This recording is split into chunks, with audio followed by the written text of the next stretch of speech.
அன்புள்ளம் கொண்ட சிம்மராசி அன்பர்களே, சிம்மராசின்றது காலபுருஷ தத்துவத்தில் 5வது வீடு. பொதுவாக பார்த்தீங்கன்னா 1, 5, 9, 3 முக்கியம் இல்லையா? ஏன் முக்கியம் அப்படின்னா, நமக்கு இந்த 360 டிகிரி ஜாதகம் அப்படிங்கிற நான் 12 கட்டம் சொன்னேன் இல்லை, 360 டிகிரி. இதை எப்படி பண்ணலாம் அப்படின்னா 90 4 9 36 90 டிகிரியாக பிரித்தோம்னா கேந்திரம்னு சொல்கிறோம். 1 4 7 10 கேந்திரம் சொல்லலாம். அது 90 டிகிரி அப்படியும் பிரிச்சுக்கலாம். இன்னொரு இதுவாக பிரிச்சுக்கலாம். 3 12 36 120 டிகிரி 120 டிகிரி 120 டிகிரி அப்படின்னு பிரிக்கலாம்.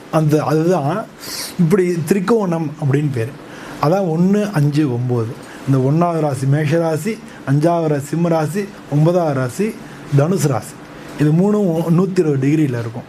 3மே நெருப்பு கிரகம். நெருப்பு கிரகம்னாலும் அதிபதிகள் வேறு வேறு. மேஷ ராசிக்கு செவ்வாய் அதிபதி, இதுவும் நெருப்பு ராசி. ஆனால் இந்த ராசிக்கு அதிபதி சூரியன். நெருப்பு ராசி, அதில் சூரியன் வேறு. பார்த்துங்க எப்படி இருக்கும் அப்படின்னு பாருங்கள். அது மட்டும் இல்லை, இது ஸ்திர ராசி.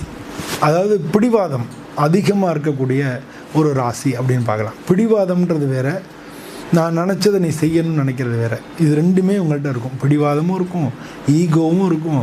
அதனாலேயே சிம்மராசி அன்பர்கள் பல நேரங்களில் பிரச்சனைகளுக்கு உள்ளாவாங்க. ஆனால் நல்ல சுறுசுறுப்பானவங்க, எல்லாத்தையும் நல்ல அட்மினிஸ்ட்ரேஷன் கெப்பாசிட்டி இருக்கும், எல்லாத்தையும் செய்வாங்க. ஆனால் பல நேரங்களில் இவங்க தவிப்பாங்க. பல காரியங்கள் நடக்க முடியாமல் தவிப்பாங்க. ஸோ இதை நம்ம பார்க்க முடியும். ஆனால் அது பொறுமையாக நிதானமாக கடந்துட்டாங்கன்னா, அந்த காலத்தை கடந்ததுக்கப்புறம் அந்த காரியங்கள் எல்லாத்தையும் உங்களுக்கு நிச்சயமாக வெற்றி தான். இப்படிப்பட்ட சிம்மராசி அன்பர்களுக்கு இப்போ அஷ்டமத்து சனி அப்படின்னு பேர். உங்களுக்கு 8ஆம் இடத்துல சனி பகவான் வந்திருக்கார். அச்சோ, அஷ்டமத்து சனியா? அப்போ 7ரை சனி, அஷ்டமத்து சனி, அர்த்தாஷ்டம சனி, இதெல்லாம் நமக்கு பிரச்சனை ஆச்சு அப்படின்னு நீங்கள் நினைக்க வேண்டாம். அஷ்டமச்சனி ஏற்கனவே உள்ள படுத்துறது பத்தாதா, அஷ்டமச்சனி வேறையா அப்படின்னா நீங்கள் கவலையே பட வேண்டாம். உங்களுக்கு 6வது வீட்டுக்கும் 7வது வீட்டுக்கும் அதிபதியாக இருக்கக்கூடிய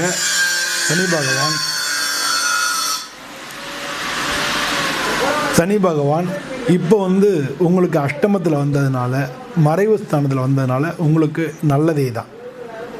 இதை நீங்கள் மனசில் வச்சுக்கணும். ஸோ அதனால் இந்த அஷ்டமத்து சனின்றது உங்களுக்கு பல வகைகளில் முன்னேற்றம் தரக்கூடிய ஒரு சனி பகவானாக தான் இருக்க போகிறார். என்ன பண்ணுவார், அஷ்டம சனி என்ன பண்ணுவார் அப்படின்னு தெரிஞ்சுக்கணும். உங்களுக்கு என்ன 6ஆம் இடம் எதிர்ப்புகள், ருணரோக சத்ருஸ்தானம் அப்படின்னு சொல்கிறோம். அப்புறம் 7ஆம் இடம்னா கடத்திர ஸ்தானம், பார்ட்னர்ஷிப்பை பற்றி சொல்கிறது, வெளியிட தொடர்புகளை குறிக்கிறது. இதெல்லாம் இதுக்கு உடையவர் 8ஆம் இடத்துல மறைவு அப்படின்னா அந்த காலகட்டத்தில் என்ன நடக்கும் அப்படின்னு நம்ம புரிஞ்சுக்கணும். நமக்கு எதிர்ப்புகள் கூட இருக்கிறவங்களே நமக்கு பிரச்சனை பண்ணுவாங்க. நம்ம செய்யக்கூடிய வேலைகள் கூடும். வேலைகள் அந்த அதிபதி தானே 6ஆம் இடம் உழைப்புக்கும் வேலைக்கும் ஒரு காரணம். ஸோ வேலையில் நமக்கு அதீதமான ப்ரெஷர் இருக்கும், ஒர்க் ப்ரெஷர் அதிகமாக இருக்கும். மேலே இன்னும் நிறைய பொறுப்புகளையும் சேர்ந்து சுமக்க வேண்டி வரும். பட் அதெல்லாம் நீங்கள் திறம்பட செய்வீங்க. அது மாதிரி ஒர்க்கு கொடுத்தா உங்களுக்கு ரொம்ப சந்தோஷமாக இருக்கும். ஒரு சில பேர் ஏன்டா ஒர்க் கொடுத்தா வாங்க வேண்டான்னு போவாங்க. ஆனால் நீங்களே வாலண்டியராக வாங்கி வச்சுக்கக்கூடிய ஒரு தன்மை உள்ளவங்க சிம்மராசி. அதனால் ஒர்க்கு லோடு கூடும். அது வெளி தொடர்புகள் அப்படின்றது, வெளி தொடர்புகள் வெளில யாரையுமே பார்க்க முடியாது. வெளில போய் யாரையும் தொடர்பு கொள்ளணும்னு நீங்கள் நினச்ச நேரத்தில் போய் நீங்கள் சந்திக்க முடியாது. அதில் பிரச்சனைகள் ஏற்படும். திருமணத்தில் தடைகள் ஏற்படும். திருமணம் போய் பார்ப்போம் செய்வோம் அப்படின்னு நினைப்பீங்க, அதில் தடைகள் ஏற்படும். இந்த மாதிரியான விஷயங்கள் எல்லாமே இந்த காலகட்டத்தில் ஏற்படும். ஆனால் ஒரு முக்கியமான விஷயம் என்னென்னா, அந்த சனி பகவானை குரு பகவான் பார்க்குறார். குரு பகவான் உங்களுக்கு உங்கள் ராசிக்கு 5ஆம் இடத்துக்கு அதிபதி, அதே மாதிரி 8ஆம் இடத்துக்கு அதிபதி.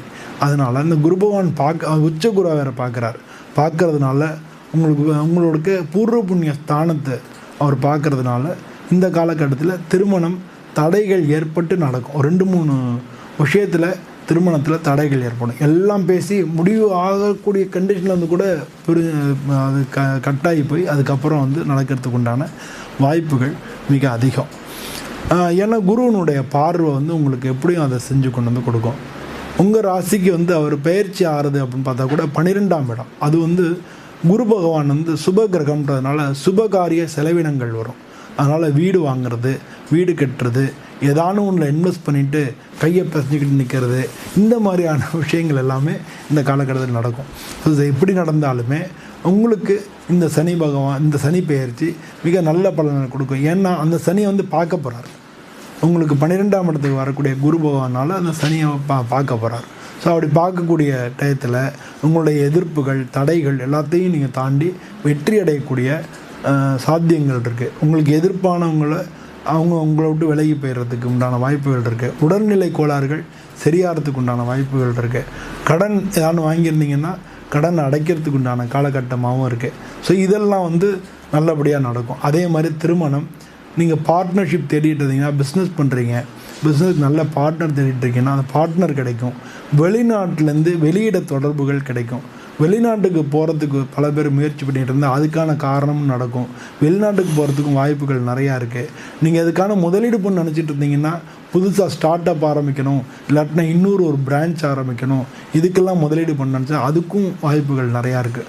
ஸோ இந்த மாதிரி இந்த சனி பெயர்ச்சி அஷ்டம சனியாக இருந்தாலும் பலவிதமான மாற்றங்களை உங்களுக்கு கொடுக்கும் அப்படின்றத நம்ம உறுதியாக சொல்லலாம். சரி, இப்போ சனி பெயர்ச்சினால் நான் என்ன சாமியை வேண்டணும் அப்படின்னா, நீங்கள் பொதுவாக பிரதோஷம் இருக்கு இல்லையா, விடாமல், ஏன்னா உங்கள் ராசிக்கு அதிபதி வந்து சூரியனாலும் சூரியனுக்கு அதிதேவதை சிவபெருமான்.